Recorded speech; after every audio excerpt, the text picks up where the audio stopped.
Manto ko sa manto ko kada Merkulis. Ako naman gyapon isa. Ang muad ko walay lain muad ko. So ang gihimo na lang namo, magiyahay na lang sa balay kampo. No, makita niyo mo ang epekto kung ang members kanang dili siya dasid. Maapektuhan ko ang kanang ang leaders, ang pastors, maapektuhan ko sila. Pero kung gani active ang mga members, mga magtotoo, parehas sa nahitabo nila po, nabalitaan niya mga kanang nagkuhan na sila, nagpadayon sila. They are not just surviving, so they are thriving sa ilang faith. So makahatag na kanang fuel ba sa ministry niya, magpadayon siya sa pagpangalagad sa Ginoo. So munay nakalindot ng mga epekto po sa pagnaay ka ng mga mudasi. No, sa basketball, gadaan naman mo basketball, no? Di ba ang labi na sa NBA? Ang NBA naman yun ay mga star player. Di ba? Pero dili ka ng star player. Ako ba ka ng mga regular lang ng mga player ba? Ha? Nabinso yung star player ni Adelina. So, pag ang mga teammates niya, example, si Stephen Curry, the greatest shooter of all time. Kuha na siya, kanang uptake, may siya meet siya. Pero pag bala ng mga kauban, kanang daghan sila mga turnover, kung sa'yo may tabo sa iyahang performance, maapektuhan po. Pero ganig, kanang active ka kayo ang iyahang mga members, kaubanan ng mga players, kunya iyahang coach, kay kuha yun, kanang sige, dasig sa iya, padayon lang. Kunya, ang crowd po, mo-support sa ilahan mo, umpakpak sa ilahan, di ba? Maganahan po ng star player, no? Kung sa man siya ka-uptake, pag luya ang crowd, luya ang iyang kauban, ma-appeal po siya kaluya. Pares po na sa church. Usay mo question na sa mga leaders, sa mga leader, wala may buluhaton. Alam ang sa pagbuluhaton niya nga, di kong bumuhatin. Muhatin doon, pero dugay kayo maabot. Sa ingana ka ba, question na sa ability sa itong mga leaders. Pero usahay, naapektuhan naman sila sa akong performance. Di ba? So muna yung problema usahay, pero kailangan na ito na maksabot. Kay kita po, naapod tayo part na mudasig po sa ilahan. Dili ang leaders lang mudasig sa members. Members po mudasig po na sa mga leaders. So kung sa itong buhaton, no knowing this, kung sa itong buhaton, be faithful where you are. Be consistent sa imong attendance. Asa ka committee karon? Be consistent sa imong attendance, sa imong pag-serve, be active, be obedient. Sa say kuan kanang ginasugo sa Ginoo sa imuha kay ang imuhang pagdadasig pwede na himong sa Ginoo nga instrumento para madasig ko ang uban. So, stay firm in the Lord. Ikaduha, speak life to your leaders and fellow believers. Kasi pasabot ani, dili lang na mag-speak of positive words on special occasions or kanang naka-benefit ka sila. Always kanang say positive words sila, kanang always compliment them. Musulti ka ba? Pastor, salamat sa iyong mga mensahe. For example lang ba? Pastor, salamat sa atong activity kaina ng nadasig ko. Ano nga na po, i-compliment mo, imo silang dasigon, no? Mga encouraging words sa ilaha.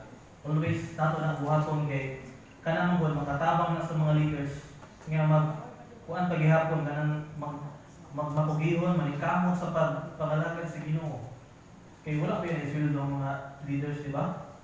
Voluntary na ba yan na? Out of love na kanang mag-hold sila ng posisyon niya. Panahon nga magpatawag meeting, di mo atin. Panahon nga na ibayanihan, di mo atin. Ay, bayanihan na po. Sila rin ito. So, muna ang gusto sa Ginoo ng atong buhaton. Ikatulo, how does God encourages His people? Last is by strengthening our hearts through prayer and love. So in verses 11 to 13, si Paul nagsulti siya og mga kaning pastoral prayer para sa mga young believers sa Thessalonian Church who are experiencing persecution. No, bisan og nagpadayon sila sa ilang faith, but naanggihapon sila ay mga gina-experience ng mga persecution. No, ginatest nila ang faith,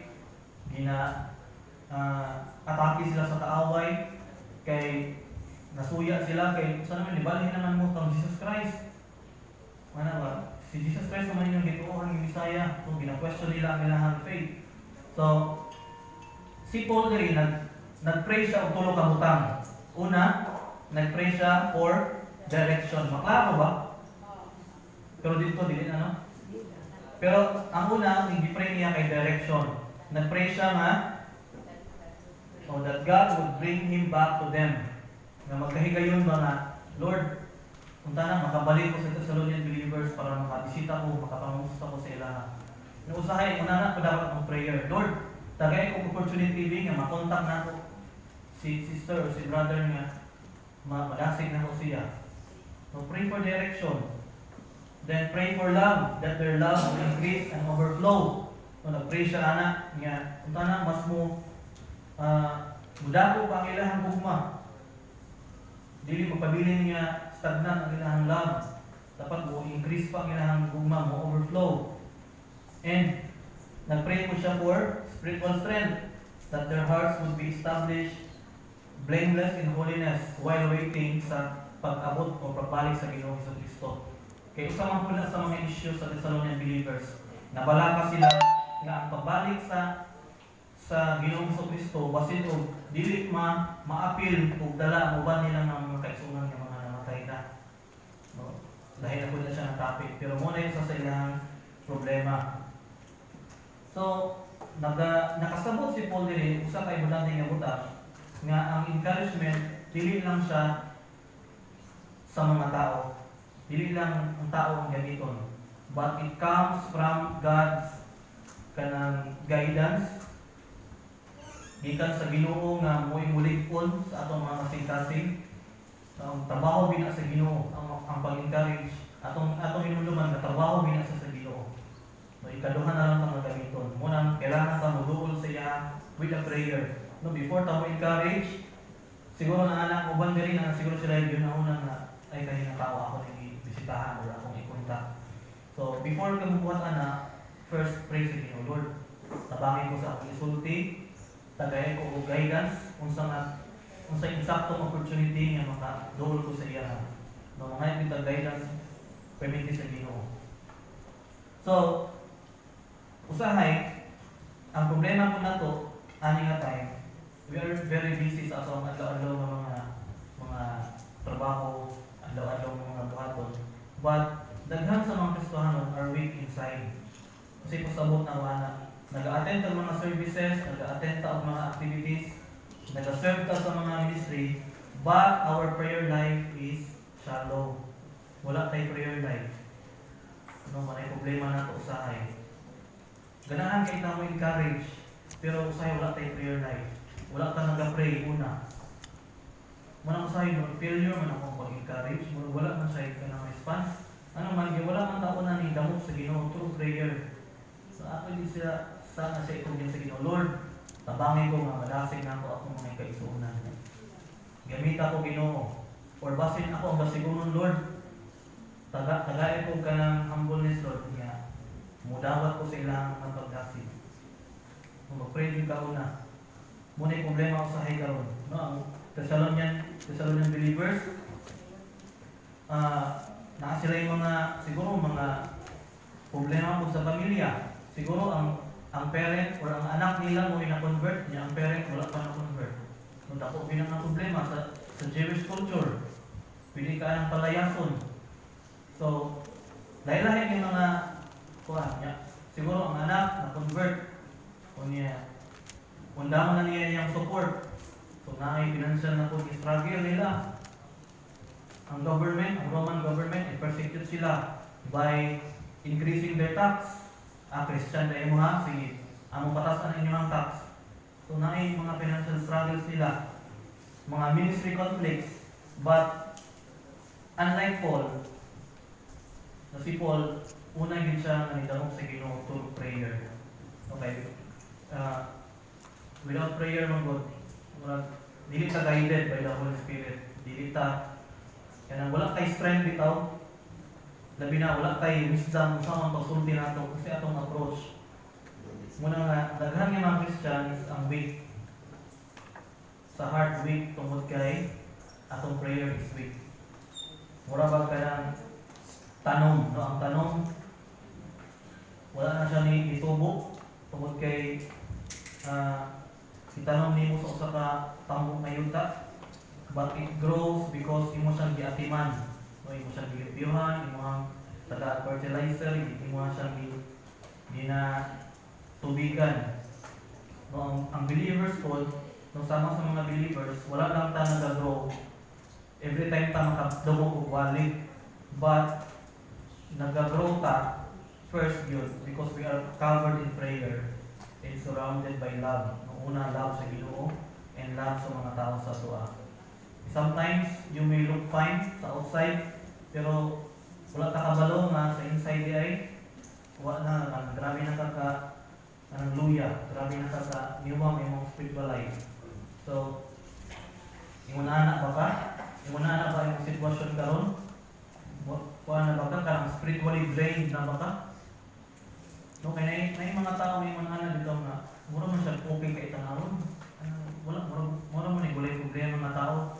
Pero sometimes ba ya, kanang imo na anak ng mga tao, muna yun na sila yung madagang problema. Ato din ibatasan nga mga musta. Kumusta man ka? Muna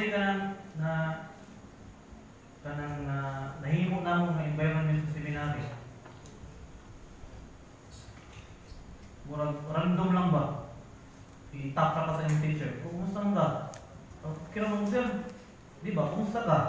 Ay, sir, wala ko ipambayad sa boarding house, mga mga struggle sa seminary. So, imanana. So, encouragement, atong mabalaan diri, it begins on our knees. Mag-pray with God. Kung sa itong buhaton, una, pray for one another intentionally. So, intentionally, naaba kay nauna-unaan ka mga tao na kailangan ng pagdasig. So, pray for him. Intentionally, Lord, kani siya nga tao, ako siyang idool sa iyong mga Ginoo. So, gimingaw na ni sa iyaha. Muna ng mga prayer. And then, kadua, let love increase and overflow. Na in verse 12, muna yung prayer ni Paul. Ang pagpasabot ani, mag-increase imo ang love o mag-overflow imo ang love. Ang pasabot ani, ayaw lang higugmaan atong mga tao nga higugma sa imuha. Muna pasabot. Ang kanis sila grabe ni kalisod i-apply. Ano man.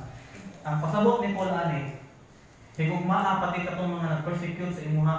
Muna pasabot ni increase your love. Let your love overflow. Katong mga tao nga nangaway sa imuha, higugmaa ko sila. Sayon o dili.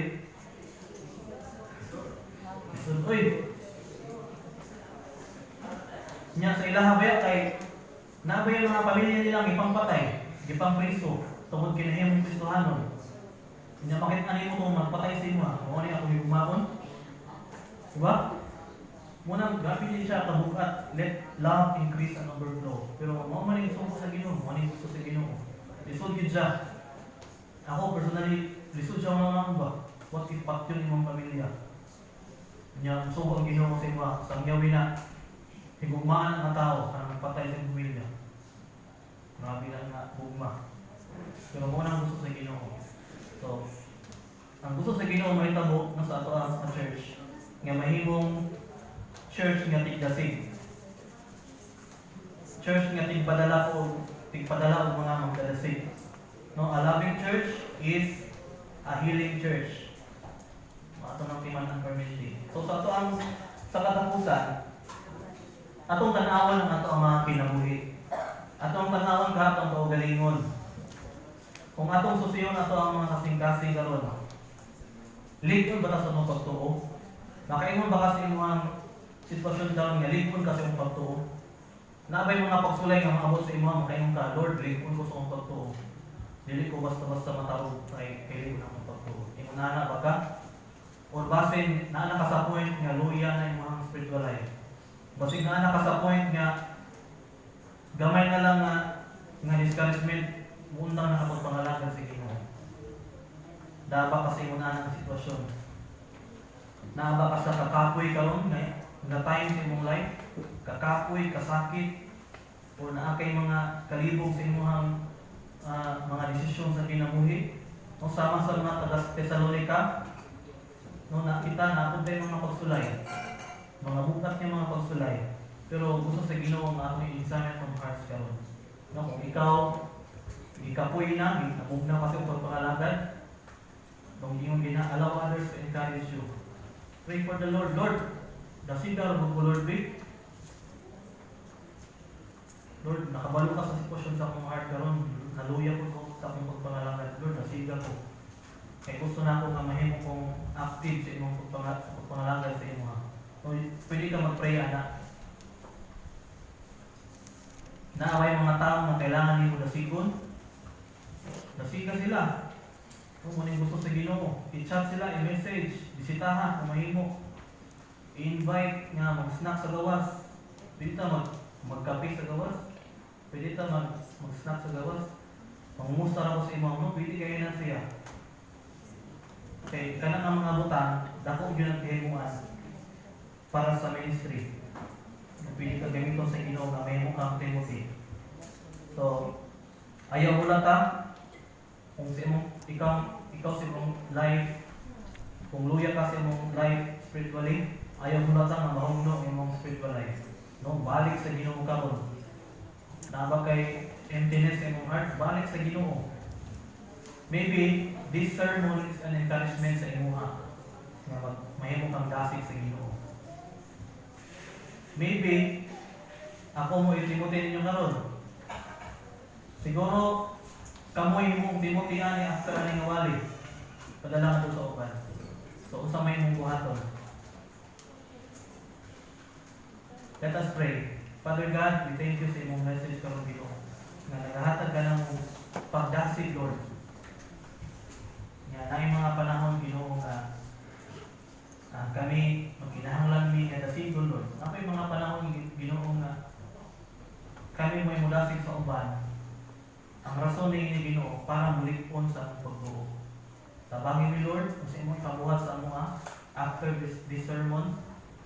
Tabangin mi Ginoo impress sa imo Lord kung sa imong pwede nga buhaton Ginoo para ma-apply ning pagdasig. So pray ka na mag-bless ka namo. And salamat Ginoo nga kanunay ka na painumdum ka namo ani nga mga butang.